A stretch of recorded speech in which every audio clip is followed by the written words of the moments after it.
Audible Studios presents Nicholas Nickleby, written by Charles Dickens, read by Cobner Holdbrook Smith.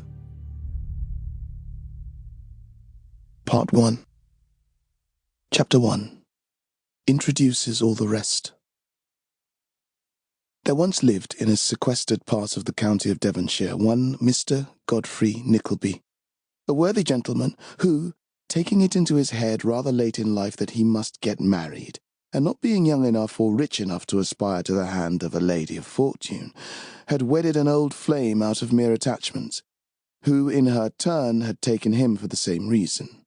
Thus, two people who cannot afford to play cards for money sometimes sit down to a quiet game for love.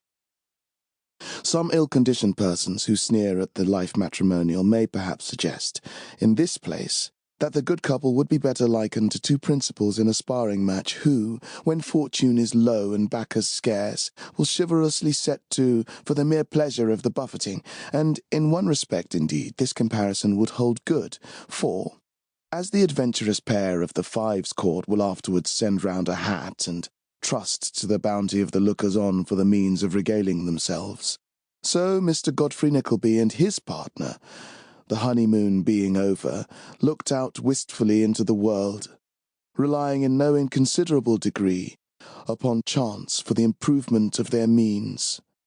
Mr. Nickleby's income at that period of his marriage fluctuated between £60 and £80 per annum. There are people enough in the world, heaven knows, and even in London, where Mr. Nickleby dwelt in those days, but few complaints prevail of the population being scanty.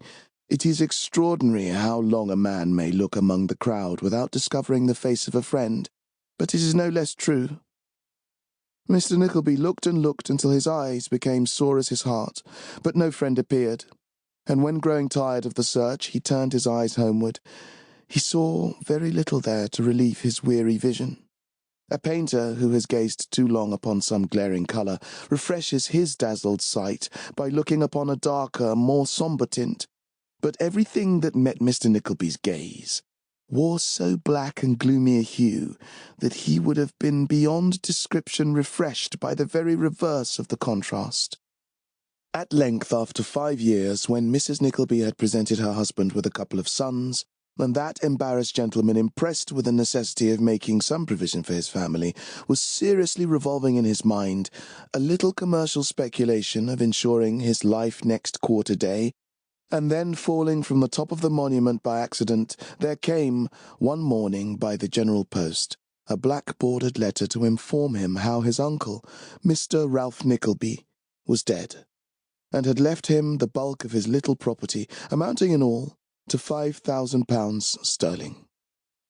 As the deceased had taken no further notice of his nephew in his lifetime than sending to his eldest boy, who had been christened after him on desperate speculation, a silver spoon in a morocco case, which, as he had not too much to eat with it, seemed a kind of satire upon his having been born without the useful article of plate in his mouth, Mr. Godfrey Nickleby could, at first, scarcely believe the tidings thus conveyed to him.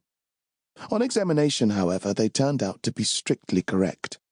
The amiable old gentleman, it seemed, had intended to leave the whole to the Royal Humane Society, and had indeed executed a will to that effect, but the institution, having been unfortunate enough a few months before to save the life of a poor relation to whom he paid a weekly allowance of 3 shillings and 6pence, he had, in a fit of very natural exasperation, revoked the bequest in a codicil, and left it all to Mr. Godfrey Nickleby, with a special mention of his indignation not only against the society for saving the poor relation's life, but against the poor relation also for allowing himself to be saved.